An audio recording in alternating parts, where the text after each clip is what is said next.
India voice, आपकी सोच, आपकी आवाज।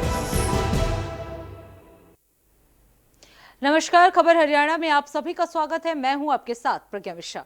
बुलेटिन की शुरुआत करेंगे बड़ी और अहम खबर के साथ। तो सबसे पहले बात कर लेते हैं मुख्यमंत्री नायब सिंह सैनी की अध्यक्षता में हरियाणा विजन 2047 को लेकर एक उच्च स्तरीय समीक्षा बैठक आयोजित की गई। इस बैठक में police, housing corporation, PWD, B&R और हाउसिंग फॉर ऑल जैसे महत्वपूर्ण विभागों के आला अधिकारी शामिल हुए।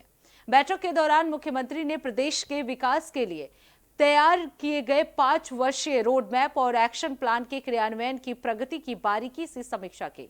इस दौरान बुनियादी ढांचों को पर भी ध्यान दिया गया और विकास परियोजनाओं को गति देने की बात कही गई।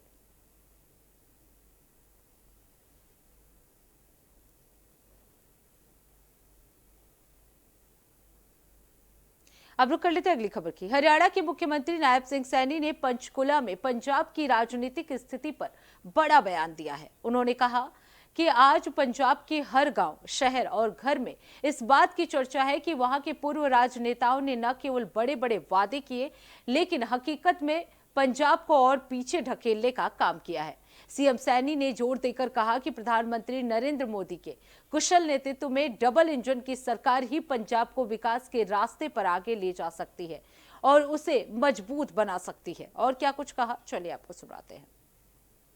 अगुवाई में आज पंजाब के लोग इस बात की चर्चा कर रहे हैं।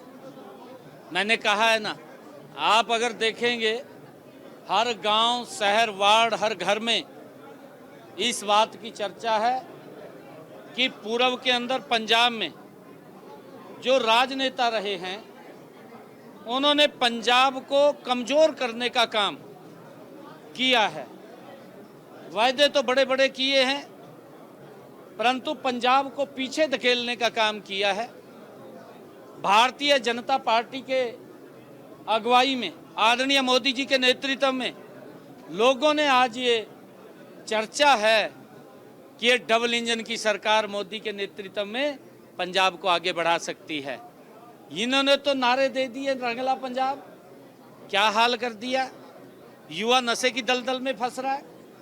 ये बातें कही गई कि हर घर के अंदर रोजगार युवा को देंगे।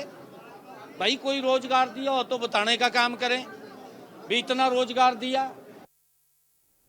अब रुक कर लेते हैं अगली खबर के। हरियाणा के पंचकुला में उस समय हड़कंप मच गया जब सेक्टर 14 स्थित नगर निगम कार्यालय को बम से उड़ाने की धमकी भरा ईमेल मिला। धमकी मिलते ही प्रशासनिक अधिकारियों ने एहतियात के तौर पर तुरंत पूरे कार्यालय को खाली करा दिया। सूचना मिलते ही पुलिस बल और बम निरोधक दस्ता मौके पर पहुंच गया और पूरे परिसर में सघन तलाशी अभियान जो है वो शुरू किया गया। पुलिस धमकी देने वाले ईमेल के स्रोत की जांच कर रही है।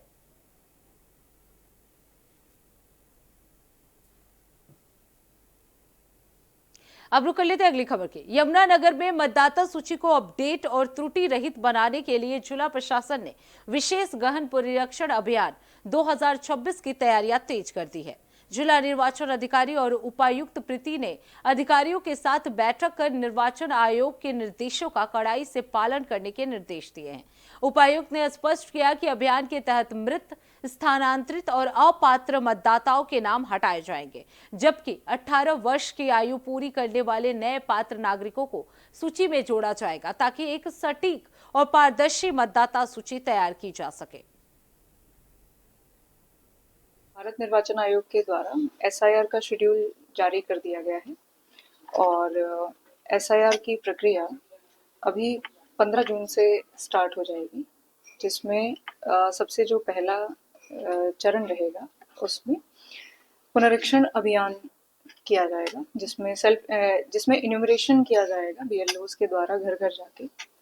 उसमें BLOs के द्वारा डुप्लीकेट फॉर्म्स सभी मतदाताओं को दिए जाएंगे और उसमें जो भी जानकारी भरी जाएगी, अगर उसमें कोई चेंजेस हैं तो वो मतदाता स्वयं से करके और उसके बाद BLO उसको वापस कलेक्ट कर लेंगे और ऑफिस में जमा कराएंगे। उसके बेसिस पे ड्राफ्ट इलेक्टोरल लिस्ट जारी की जाएगी और उसमें जिन लोगों के नाम नहीं किसी भी कारणवश सम्मिलित किए जाएंगे उसकी एक डिफरेंट लिस्ट जारी होगी जो कि वाइडली पब्लिसाइज की जाएगी उस वाइडली पब्लिसाइज्ड लिस्ट के ऊपर किसी के अगर क्लेम्स एंड ऑब्जेक्शन होंगे तो उसके अगले 1 महीने 21 तारीख से लेकर के 21 जुलाई से लेकर के और 20 अगस्त तक क्लेम्स एंड ऑब्जेक्शंस लिए जाएंगे।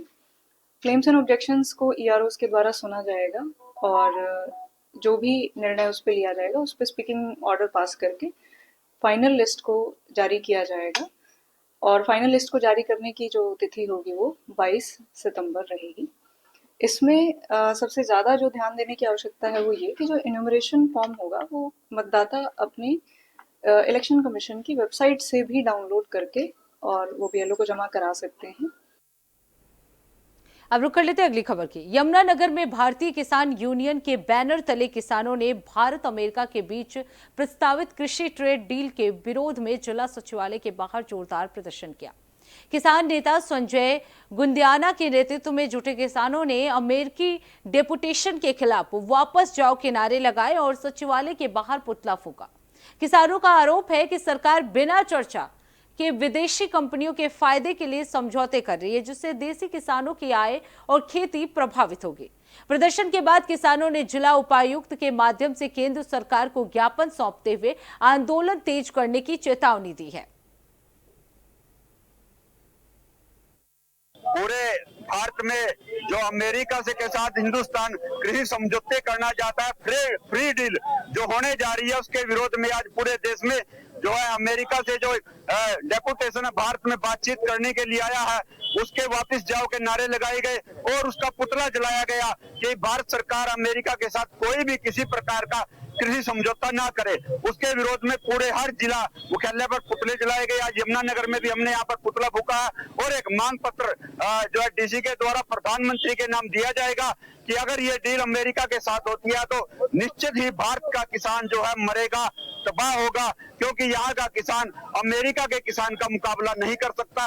वहाँ कई हजार एकड़ में कई खेती होती है, कई हजार एकड़ का किसान है और जो हमारे देश का किसान है वो मात्र 2 एकड़ का किसान है, वो अपना घर चलाने के लिए खेती करता है, जबकि अमेरिका में बिजनेस के तौर पर खेती होती है। इसका लगातार विरोध करते आ रहे हैं। अगर ये सरकार इस पर समझौता करती है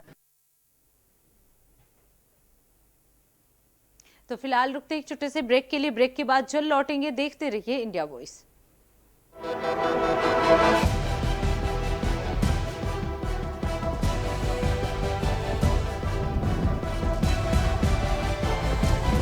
इंडिया वॉइस, आपकी सोच, आपकी आवाज।